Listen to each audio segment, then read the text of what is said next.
Bengali man YouTube চ্যানেলে সকলকে স্বাগত।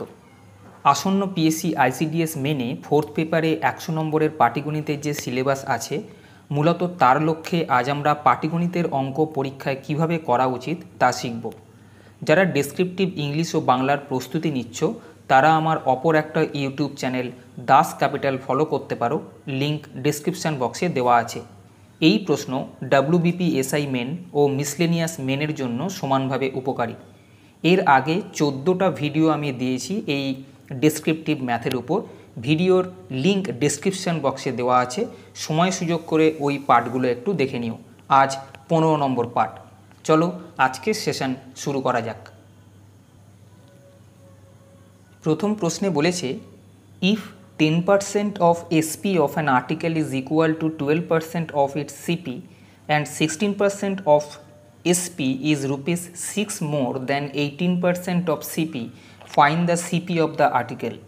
কোনো বস্তুর বিক্রয় মূল্যের 10% তার ক্রয় মূল্যের 12%-এর সমান এবং বিক্রয় মূল্যের 16% ক্রয় মূল্যর 18%-এর তুলনায় 6 টাকা বেশি হলে বস্তুটির ক্রয় মূল্য কত? দেখো, ডেসক্রিপটিভ ম্যাথমেটিক্সের উপর যে বইটা আমি তৈরি করেছি, যারা নিয়েছো তারা জানো যে পার্সেন্টেজের রেসপেক্টে যে ক্যালকুলেশনগুলো সাধারণত আমরা এক্স ধরি, সেক্ষেত্রে এক্স না ধরে 100x বা 100y ধরে অঙ্কগুলো খুব সহজে করা যায়।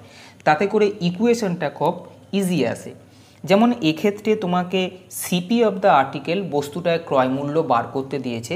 আমি বস্তুর ক্রয় মূল্য x টাকা না ধরে 100x টাকা ধরবো, যেহেতু পার্সেন্টেজ আমি দেখতে পাচ্ছি। এটা একটু মনে রেখো। তাহলে আমি লিখব যে মনে করি বস্তুটির ক্রয় মূল্য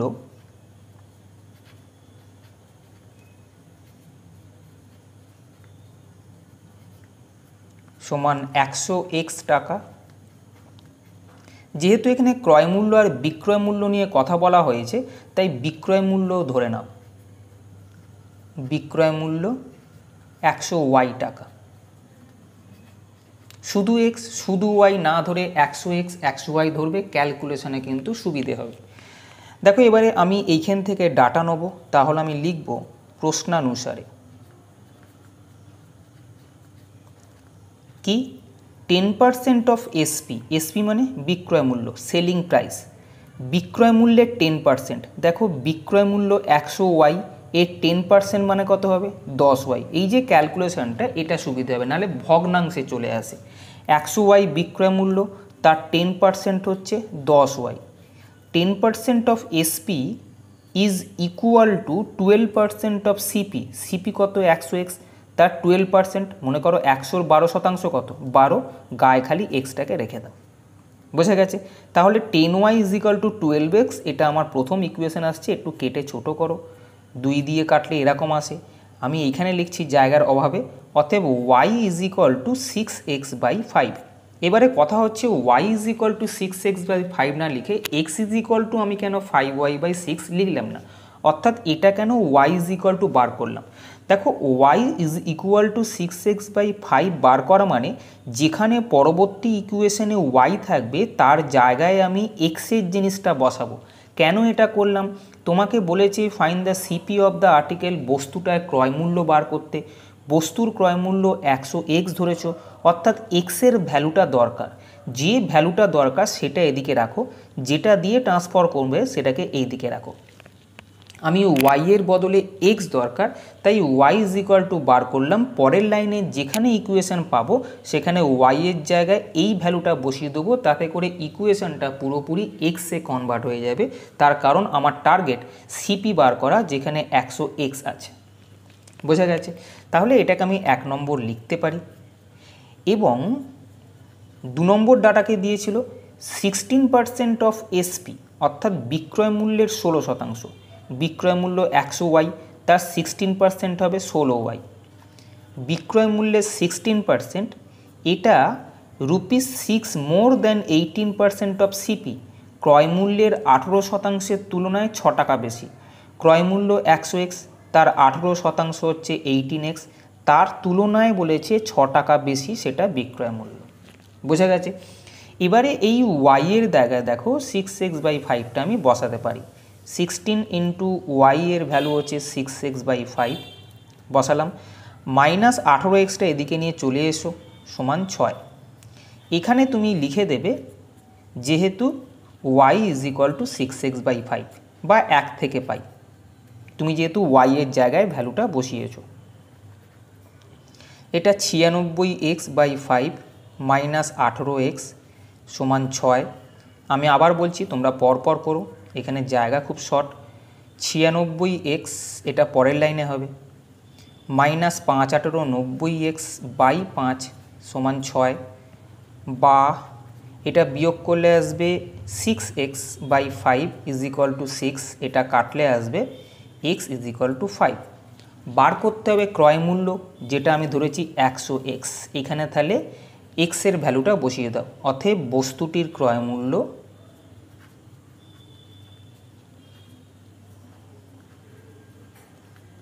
সমান 100 গুণিতক x এর ভ্যালু 5 সমান 500 টাকা। এটা হবে এই প্রশ্নের উত্তর।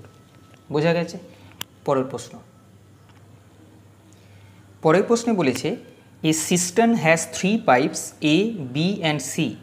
A and B can fill it in 2 and 3 hours respectively. C is a wash pipe.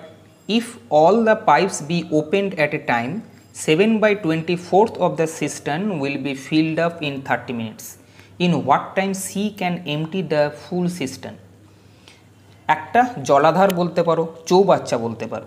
চৌবাচ্চায় 3টে পাইপ ABC আছে। এ ও বি চৌবাচ্চাটিকে যথাক্রমে 2 এবং 3 ঘন্টায় ভর্তি করতে পারে। সি হলো খালি করার পাইপ।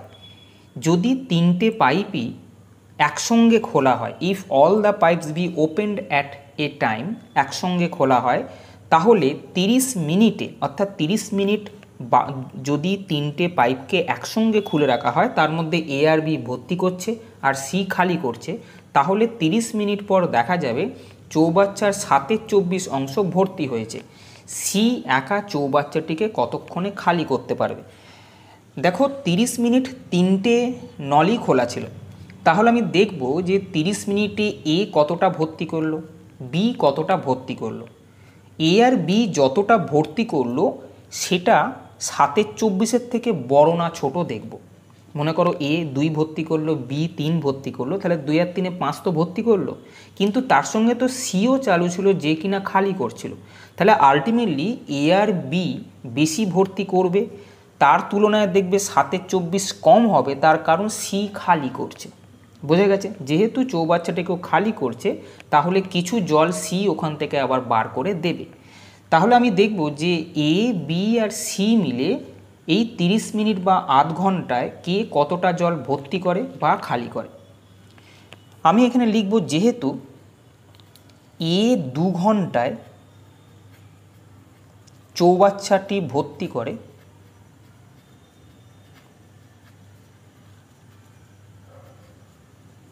দেখতে পাচ্ছ এ 2 ঘন্টায় পূর্ণ করেছে, অতএব এ 1/2 ঘন্টায় কতটা ভর্তি করবে? 1/2 ঘন্টা মানে 30 মিনিট, 30 মিনিট মানে 1/2 ঘন্টা।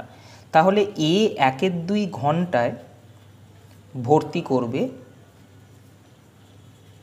কতটা? দেখো 2 ঘন্টায় চৌবাচ্চা পূর্ণ করে মানে 1 ঘন্টায় কত পূর্ণ করবে? 1/2। তাহলে হাফ ঘন্টায় কতটা করবে? আরও কম। 2 ঘন্টায় ভর্তি করে 1 ঘন্টায় ভর্তি করে 1/2, 1/2 ঘন্টায় ভর্তি করবে 1/2 গুণিতক 1/2 সমান 1/4 অংশ। এত করে দেখাতে হয় না, শুধু এটা করলেই চলে। একই রকমভাবে বি দেখো 3 ঘন্টায় চৌবাচ্চাটা পূর্ণ করে, তাহলে লিখবে যেহেতু বি 3 ঘন্টায় চৌবাচ্চাটি পূর্ণ করে,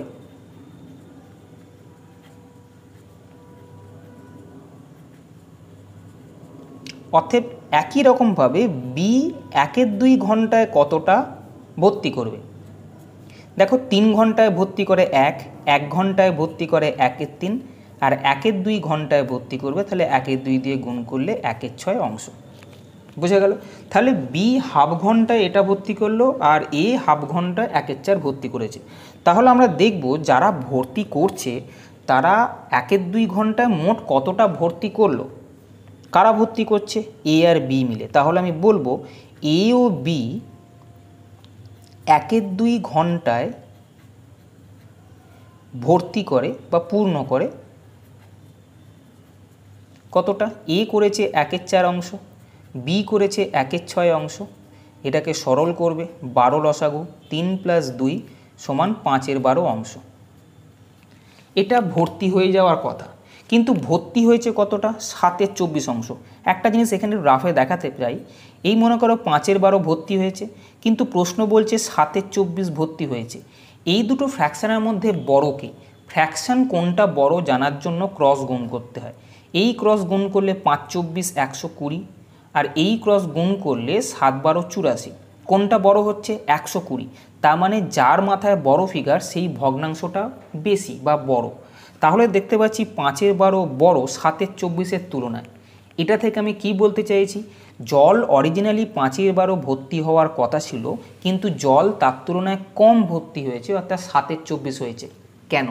তার কারণ হচ্ছে যে সি পাইপটা আছে সে চৌবাচ্চাটাকে খালি করে, এবং এই যে 5/12 ভর্তি হওয়ার কথা ছিল কিন্তু 7/24 ভর্তি হয়েছে, তাহলে এতটা কম ভর্তি হয়েছে।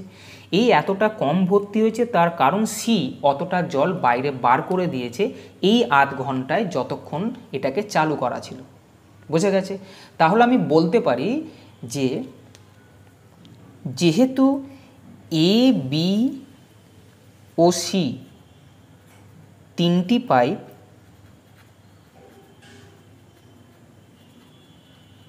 একত্রে 1-2 ঘন্টা চালানোর ফলে 7/24 অংশ চৌবাচ্চা পূর্ণ হয়,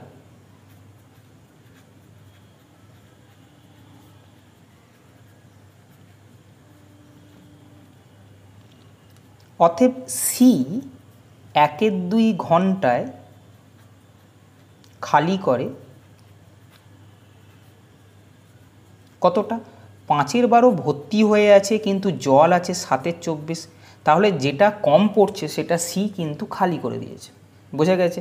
তাহলে এটাকে জাস্ট ক্যালকুলেশন করো, 24, এটা আসবে 10 - 7, 3/24, 3/24কে কাটলে 1/8 অংশ। বোঝা গেছে?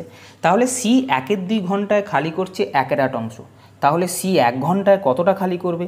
সি 1 ঘন্টায় খালি করবে 1-2 ঘন্টায় যদি 1/8 করে তাহলে 1 ঘন্টায় খালি করবে, এটাকে 2 দিয়ে গুণ করব, তাহলে কত হবে? 1/4 অংশ।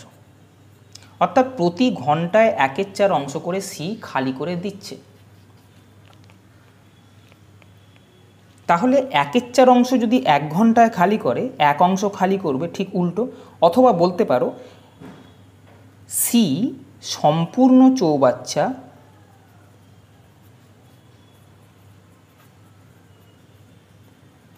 খালি করে 1 টোটাল চৌবাচ্চা স্ট্রেংথ, প্রতি ঘন্টায় 1/4 করে খালি করছে, তাহলে পুরো চৌবাচ্চাটা খালি হবে 1/1/4। এই একটা হচ্ছে পুরো চৌবাচ্চা, যেটা 1 অংশ তোমরা বলো, সেইটা ভাজিত প্রতি ঘন্টায় যতটা করে খালি করছে, অর্থাৎ এটা হবে 1 × 4/1 = 4 ঘন্টা। এটা হবে এই প্রশ্নের উত্তর। বোঝা গেছে? পরের প্রশ্ন। পরের প্রশ্নে বলেছে a man deposited some money in a bank at the rate of 12% per Anam. After 20 years, what he got from the bank divided between his son and daughter in the ratio 5:3 and purchased cash certificates. The son's share is rupees 25,500. Find how much money was deposited in the bank. এক ভদ্রলোক কী করলেন যে 12% পার অ্যানাম অর্থাৎ বছরে 12% হারে ব্যাংকে কিছু টাকা রাখলেন। 20 বছর পরে তিনি সেই টাকাটা তার ছেলে এবং মেয়ের মধ্যে 5:3 অনুপাতে ভাগ করে দিলেন এবং পারচেস ক্যাশ সার্টিফিকেট কিনলেন। The son share is rupees 25,500। যদি ছেলে 25,500 টাকা পায় তাহলে ব্যাংকে কত টাকা প্রথমে ডিপোজিট করেছিলেন? বোঝা গেছে? দেখো, প্রতি বছরে 12% হারে সুদ দিচ্ছে মানে কি? আমি 1 বছরে 100 টাকা রাখলে 1 বছর পরে 12 টাকা পাবো, তাহলে 20 বছর পরে কত পাবো? 12 × 20 240 টাকা।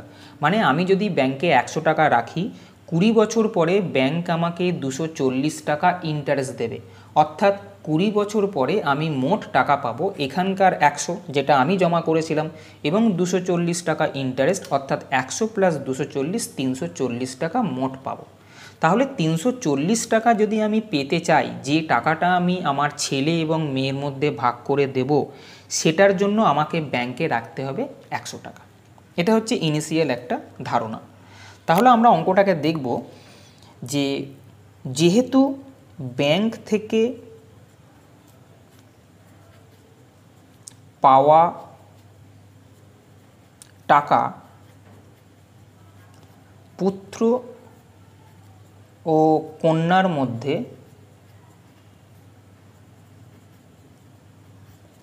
5:3 অনুপাতে ভাগ করা হয়,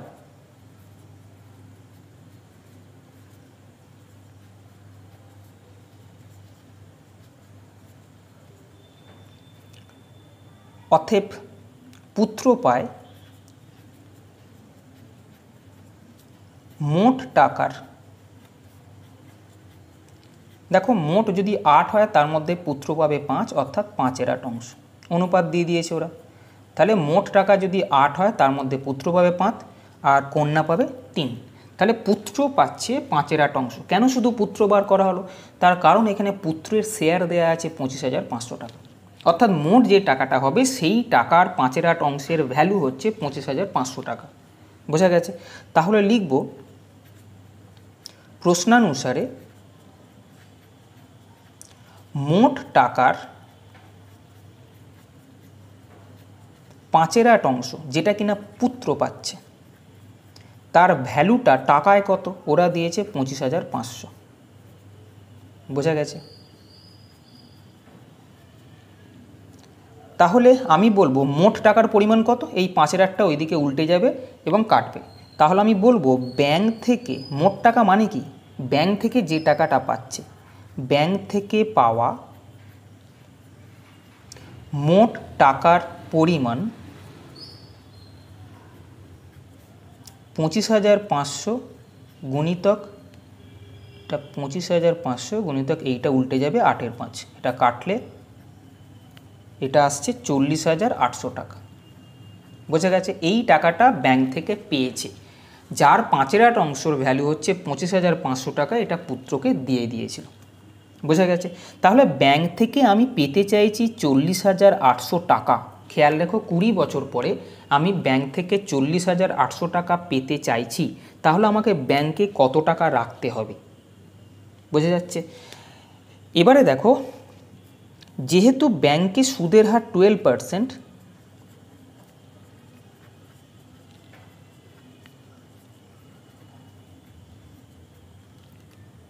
অতএব 100 টাকা ব্যাংকে রাখলে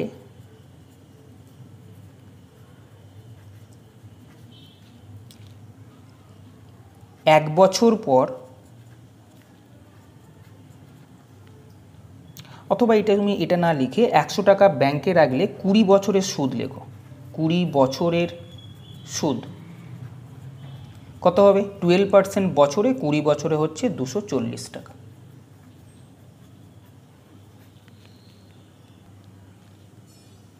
অতএব 100 টাকা ব্যাংকে রাখলে 20 বছর পর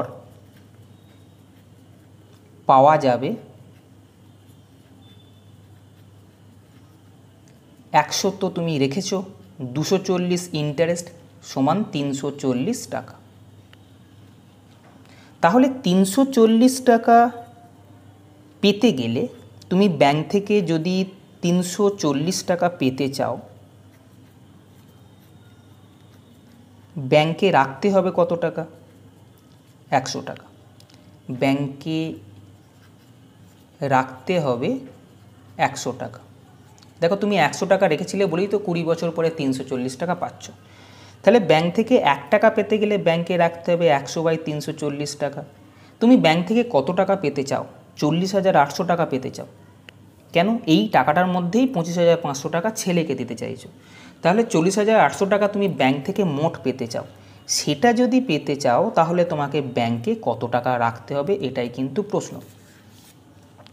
100 গুণিতক 40,800 বাই 340, এটাকে কাটো, 120 অর্থাৎ 12,000 টাকা।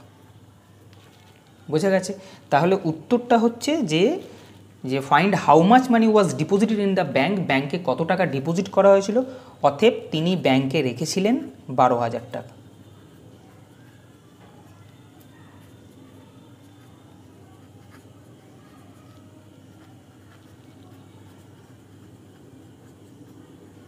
বোঝা গেছে?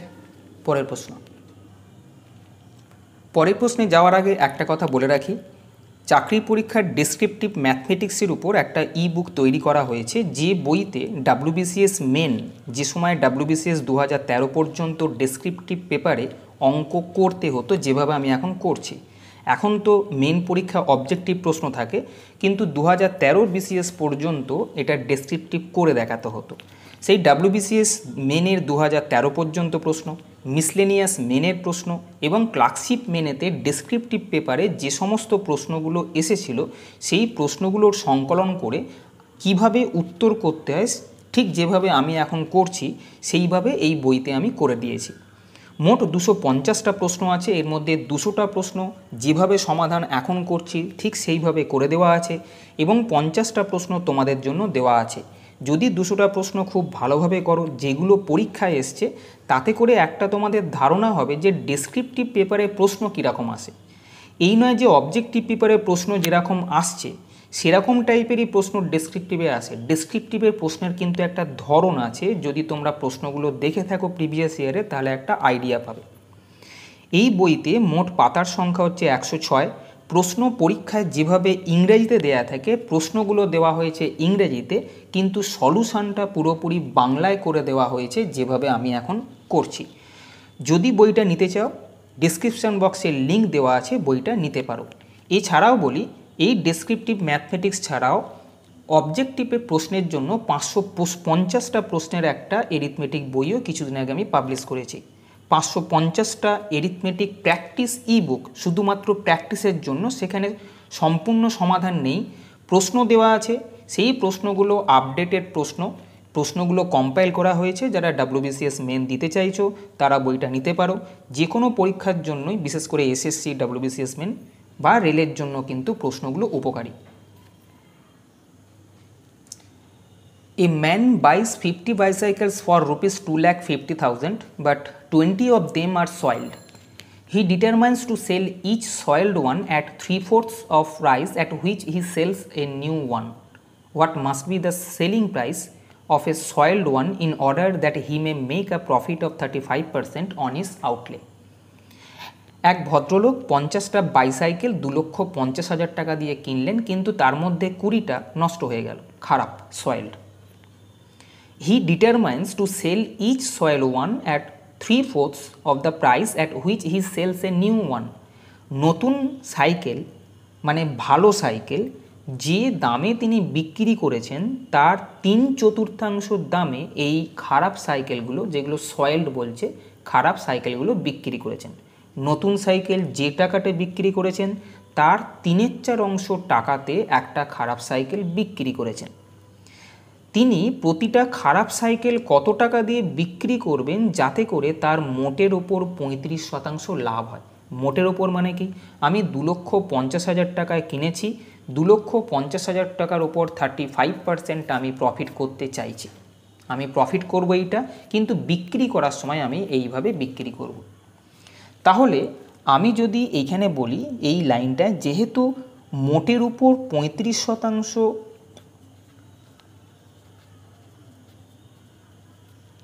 লাভ করতে চান,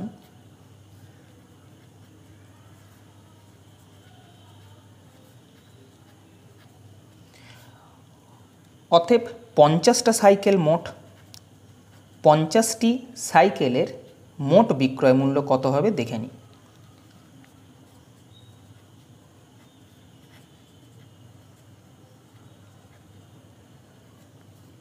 পঞ্চাশটা সাইকেল 2,50,000 টাকায় কেনা হয়েছে, 35% প্রফিট, একটা ফিগার 100, প্রফিট মানে এর ওপরে 35 চাপিয়ে দাও।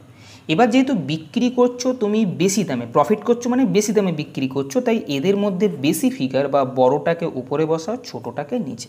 এই হচ্ছে ক্যালকুলেশনের সিস্টেম। অনেকেই এটা প্রশ্ন করছো, তাই আমি বলে দিলাম। তাহলে এটাকে ক্যালকুলেশন করলে 3,37,500 টাকা, এটা হচ্ছে মোট বিক্রয় মূল্য। এই টাকা তিনি পেতে চাইছেন। এবার বলেছিল যে একটা ভালো সাইকেল যে টাকায় বিক্রি করেছে, একটা খারাপ সাইকেল তার 3/4 অংশ টাকায় বিক্রি করবে। তাহলে ভালো সাইকেলের একটা দাম আমায় ধরে নিতে হবে। মনে করি একটি ভালো সাইকেলের বিক্রয় মূল্য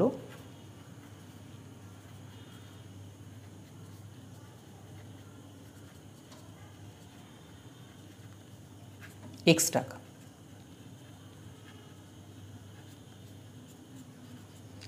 $100 থাকলে ধরো সুবিধে হয়। মনে করি একটি ভালো সাইকেলের বিক্রয় মূল্য X টাকা। তাহলে প্রশ্নে যা বলেছে আমি সেই ডাটাটাকে ইউজ করব। তাই প্রশ্নানুসারে কি বলেছে, 20টা খারাপ হয়ে গেছে, তাহলে 30টা ভালো আছে। একটা ভালো সাইকেলের বিক্রয় মূল্য X টাকা হলে 30টা ভালো সাইকেলের বিক্রয় মূল্য 30X টাকা, প্লাস একটা খারাপ সাইকেল কত বিক্রি করেছে, 3/4 of the price at which he sells a new one. New মানে ভালো, ভালো সাইকেল যত টাকায় বিক্রি করেছে, একটা ভালো সাইকেল X টাকায় বিক্রি করেছে, তার 3/4 অংশ টাকায় একটা খারাপ সাইকেল বিক্রি করেছে। একটা খারাপ সাইকেল যদি এই দামে বিক্রি করে, খারাপ সাইকেলের সংখ্যা কত, 20টা, তাহলে এই 20টা খারাপ সাইকেল কত টাকায় বিক্রি করবে। ভালো সাইকেল বিক্রি করলো এই টাকায়, খারাপ সাইকেলগুলো বিক্রি করলো এই টাকায়, মোট বিক্রয় মূল্য এটা প্লাস এটা, কিন্তু মোট তাকে বিক্রি করতে হবে 3,37,500 টাকায়। আমি এটা বলতে পারি, দেখো এটা যদি কাটি, 3×5 = 15x প্লাস 30x, 45x এর ভ্যালু হচ্ছে 3,37,500। তাহলে x এর ভ্যালু কত, 3,37,500। তুমি যদি এটা কাটো, এটা আসবে 7,500। তাহলে x এর ভ্যালু 7,500। x এর ভ্যালু চাইনি, কি চেয়েছে, একটা soiled selling price of a soiled one. খারাপ সাইকেলের বিক্রয় মূল্য কত, খারাপ সাইকেলের বিক্রয় মূল্য কত ছিল, 3/4 of the price of new one, অর্থাৎ ভালো সাইকেলের বিক্রয় মূল্যের 3/4 অংশ। ভালো সাইকেলের বিক্রয় মূল্য কত, X টাকা ধরেছিলে, অর্থাৎ একটা ভালো সাইকেলের যা বিক্রয় মূল্য তার 3/4 অংশ হচ্ছে একটা খারাপ সাইকেলের বিক্রয় মূল্য। তাহলে আমি এখানে লিখব, অতএব একটি খারাপ সাইকেলের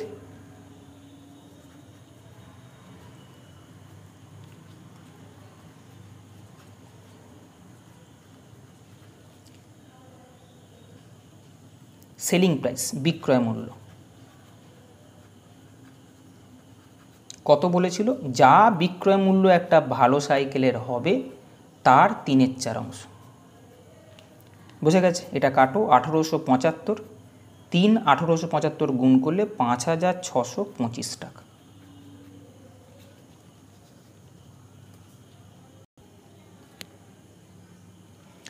তাহলে আজকে এই পর্যন্তই। যদি সেশনটা ভালো লাগে তবে চ্যানেলটা সাবস্ক্রাইব করো এবং বন্ধুদেরকেও শেয়ার করো, যাতে করে তারাও সমানভাবে উপকৃত হয়। ভালো থেকো, ভালোভাবে পড়াশোনা করো। টাটা।